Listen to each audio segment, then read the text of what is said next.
During one night, a tremendous power was felt throughout the world. Everyone in the magic world was witnessing the birth of a miracle, the child of the prophecy, the one blessed by the Rook, the boy who would one day change the world and rule over the 7 seas, Sinbad. 5 years have passed and we find the little Sinbad helping his father fish in their boat. Soon, they encounter a storm and Sinbad's father can't seem to find the way to get out alive. But Sinbad gets on his shoulder and points to the direction to escape the storm. Sinbad's dad finally realizes how special his son is, one capable of changing the world. A few days later, Sinbad finds a collapsed man outside their house. His father takes the stranger into his home and nurses him. The man repays them with telling Sinbad stories about his journeys and the outside world that fascinate the little Sinbad. Some days later, the same man takes Sinbad hostage and he reveals to be a spy from their enemy country, the Rime Empire. Sinbad's father appears and he begs the man to leave Sinbad alone.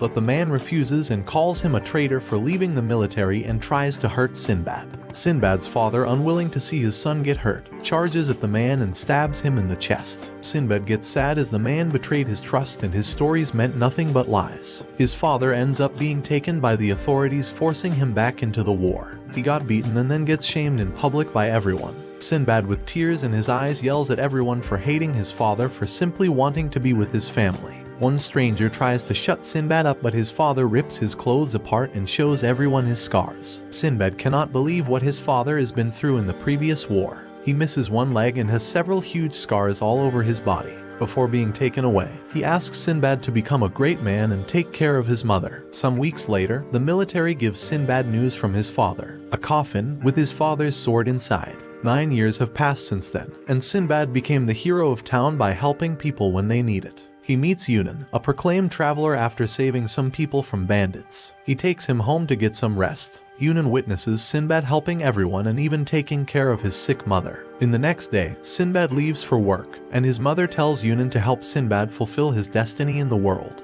In that same moment, Sinbad gets confronted by some noble and the authorities. They want Sinbad to serve his country Parthivia in war, and they tell him about the strange appearance of large buildings called dungeons. But he refuses as he remembers his father's death while serving their country. Yunan later advises him to conquer the dungeon and take the power of a king. This way, he will be able to achieve his dreams. His mother tells Sinbad he needs to fulfill his destiny, and gives him his father's sword. Yunan takes him to the entrance of the dungeon. Sinbad goes inside it and finally gets his first adventure in a new world. Inside, a monster suddenly charges at him and he kills it immediately. He also notices another monster that was about to attack the noble man and kills it.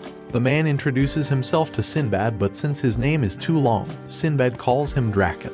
They start killing monsters around them. They also see a huge monster flying over them and they make a plan to get across to another door. Draken wants Sinbad to sacrifice himself for the country, but Sinbad refuses. Draken then leaves Sinbad and runs for the door but cannot open it. A monster sees him and approaches him and takes him out with a breath of lightning. Sinbad rides the waves of the water that is shooting out from the rock formations. He fights the monster with his sword and finally stabs it. The monster crystallizes and leaves a key while it vanishes. They open the door and go inside the treasure room. Sinbad touches a lamp and a jinn named Bal appears asking who wants to become king. Sinbad expresses his desire for the power of a king, but Draken refutes it, as he also wants to be a king. And so, Bal proposes they duel for the power of a king. Draken pins Sinbad down and tries to kill him, but Sin holds the blade with his hands and punches Draken, who almost passes out. Draken remembers he promised someone he will not die and continues the fist fight. Sinbad keeps punching him until he almost knocks him out, but Draken gets back up and both charge at each other. Sinbad gets the final punch and wins the duel. The jinn recognizes Sinbad as his master and gives him the power to be king. Sinbad wakes up outside the dungeon and gets home to find that his mom is critically ill.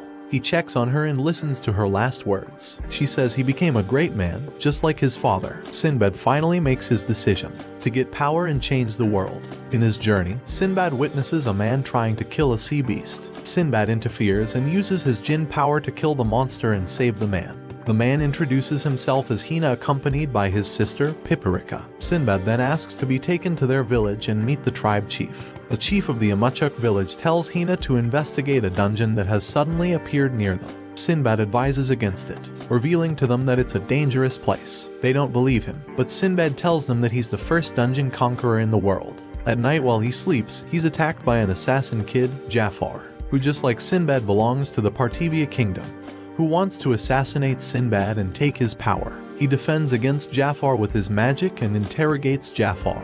At some point, Sinbad expresses how Jafar's parents must be disappointed on him, but the latter proudly reveals that he murdered his parents when he was 6. Sinbad still misses his parents and slaps Jafar's face, who sets himself free and uses a smokescreen to escape. Later that night, Piparika reveals and asks Sinbad to save Hina, who went to the dungeon, expecting to capture it. Sinbad arrives inside the dungeon to save Hina, who was ganged up on by the enemy who recently tried to assassinate him. They engage once again on Hina and Sinbad tries to save him, but Draken appears and shoots Sinbad's weapon. Jafar tries to tie up Sinbad, but he easily punches him out of the way. Jafar dispatches his kunais at Sinbad, but Hina saves him by blocking the attack. They run into the water and swim away to escape and find a way into the treasure room. Draken and his men finally catch up to them, and the djinn named Valefor gives them the challenge to gain his power. They all participate and all they have to do is to capture a cat. Sinbad tells them to work as a team and lies about staying out of the challenge, but he captures the cat anyways. They all complain about his lies, but he explains that he's the only one who truly wants and deserves its power. He reveals he wants to start his own kingdom and bring peace to the world, but he knows he cannot do everything alone, and asks them to become his allies and join him on his journey. They reach an understanding, but the assassin group suddenly emits a dark rook from their souls. Their rook combines and forms a huge demon. Valefor tells Sinbad, Draken and Hina that they can save the assassins if they pierce the demon's heart. The demon attacks them and kicks them to the side until its hand is cut off. Sinbad tries to use his power, but the monster captures his sword with its severed hand.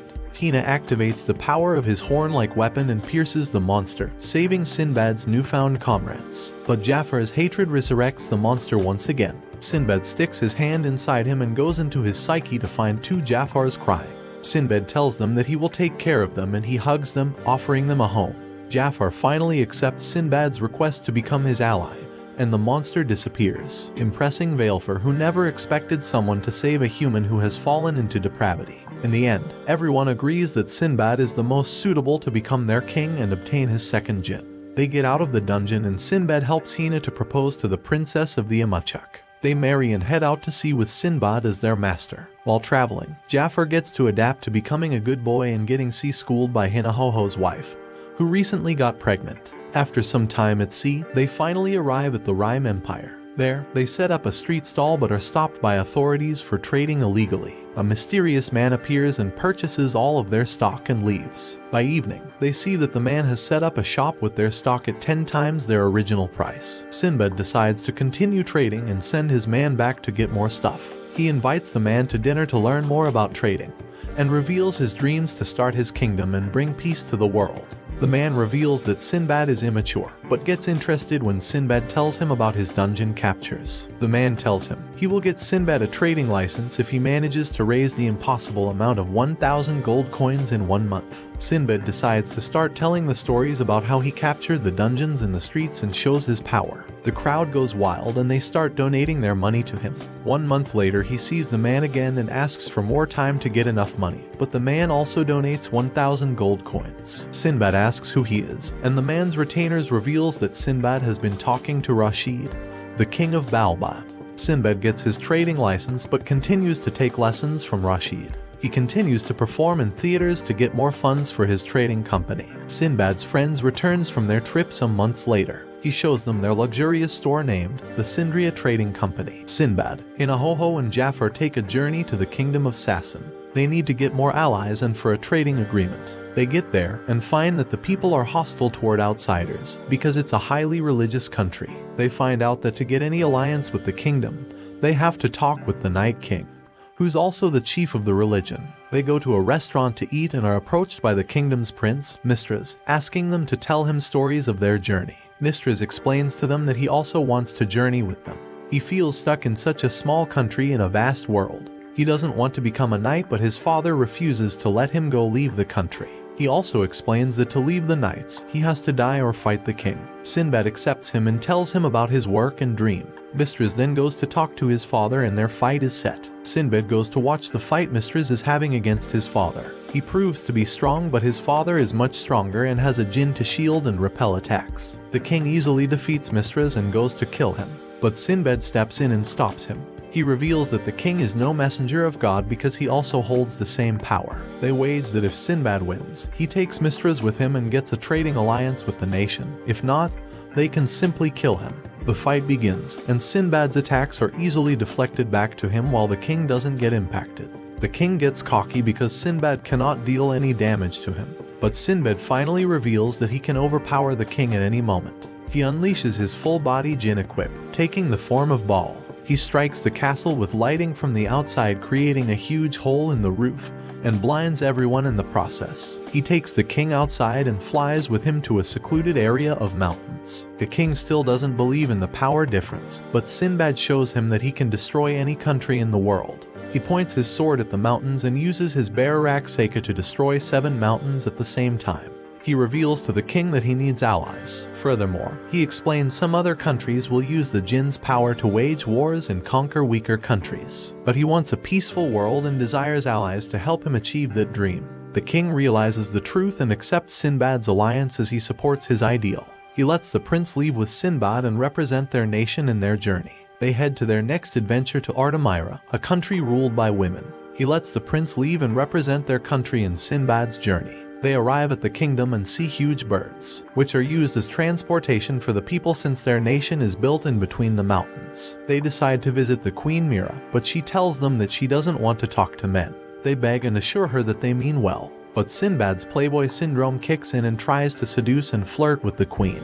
As a result, she strips and pushes them into a valley called the Valley of Death. Hina was taken elsewhere for body inspection, but the rest have to survive the valley with no clothes or food. They try to search the area to find anything to survive with, but nothing. They get the hang of it, building a shelter to hide from the rain and surviving by eating snakes. Mistras ventures out alone to find a way to get out of the valley and find some meat. He takes it back to his comrades who take it and roast it with no suspicion at all. They try to understand how the meat got down there as it was fresh and processed by human hands. Mistras takes Sinbad to the place he found the meat. They see the giant birds coming down to take the meat back to the higher ground. Sinbad asks Mistras and Jafar to collect all the meat so the birds don't get them. The next day they find more meat that is bigger and fresher. The birds come to collect the meat and the trio appears from inside the meat pieces. Sinbad visits Mira's bedroom to show her that he escaped and takes his jinn vessels. The queen and him start to battle in their jinn equips. They start with lightning attacks, but the queen's jinn Cerberus can use 3 elements: fire, lightning, and ice. Sinbad then transforms into Veilfor jinn equipped to counter Mira's attacks with his skill, Shiny Hands. The queen gets into close combat and he dodges everything, uses his ice skill, and then more Shiny Hands. The queen starts to mock Sinbad as he needs several jinns to fight her, but she just needs 1 jinn, making her the most powerful person on earth. She hits him directly with a fire attack, throwing him below to hit a mountain. When he's down, she charges with another fire attack, but he gets back up. She thinks she's got him, but he hits her from behind after teleporting behind her. She continues to attack him, but fails as if he's too fast for her. But in reality, his shiny hands stagnate the water particles in the air, making her slower. To finish the fight, he temporarily crystallizes her in ice. After their fight, Sinbad goes to see Mira and she agrees to form an alliance with him. She releases Hina, who is still traumatized by his fate while having lipstick marks all over his body. They prepare to leave and Mira meets them a representative